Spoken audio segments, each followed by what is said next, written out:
এই গরমে মরণ ফাঁদ হলো হিট স্ট্রোক।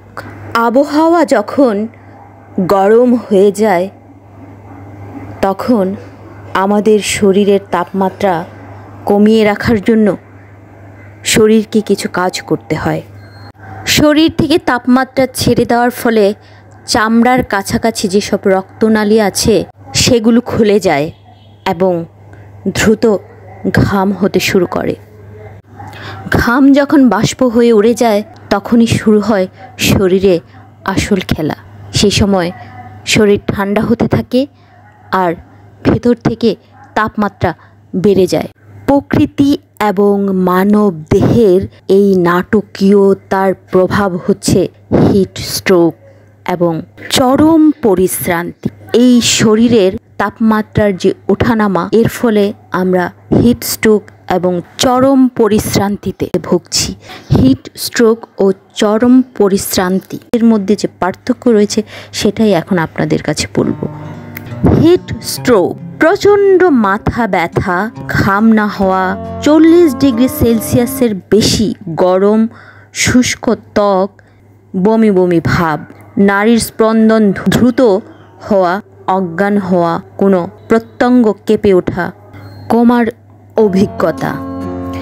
আর চরম পরিশ্রান্তি হলো মাথায় চক্কর দেয়া বা মূর্ছা যাওয়া, অতিরিক্ত ঘাম, ঠান্ডা ভাব, চটচটে ত্বক অথবা বমি বমি ভাব, দ্রুত দুর্বল নাড়ির স্পন্দন, পেশি সংকুচন। হিট স্ট্রোকের ক্ষেত্রে এসব প্রাথমিক লক্ষণগুলো দেখা দিলেই প্রয়োজনীয় ব্যবস্থা নিতে হবে। রোগীকে দ্রুত ঠান্ডা স্থানে নিয়ে আসতে হবে। যদি খুব দ্রুত ঠান্ডা স্থানে নিয়ে আসা সম্ভব না হয় তাহলে প্রচুর বাতাস করুন। ঠান্ডা পানি দিয়ে শরীর মুছে দেন বা পানি ঢেলে শরীর ভিজিয়ে দেন। কাঁধে, গলার পেছনে, বগলে ও কচকিতে বরফ দিন। দ্রুত শরীরের তাপমাত্রা কমে আসবে। যদি রোগীর জ্ঞান থাকে তাহলে পানি ও স্যালাইন খেতে দিন। রোগীর শরীরের তাপমাত্রা, শ্বাস প্রশ্বাস ও নাড়ির স্পন্দনের দিকে লক্ষ্য রাখুন। প্রাথমিক চিকিৎসা দেওয়ার পর রোগীকে যত দ্রুত সম্ভব হাসপাতালে নিয়ে যান, কারণ আংশিক বা প্রাথমিক চিকিৎসা দিয়ে এই ধরনের রোগীকে কখনোই পুরোপুরি সুস্থ রাখা সম্ভব নয়। চলুন জেনে নেই হিট স্ট্রোকের ঝুঁকিতে কারা রয়েছে। প্রথমেই বলবো শিশু ও বৃদ্ধরা।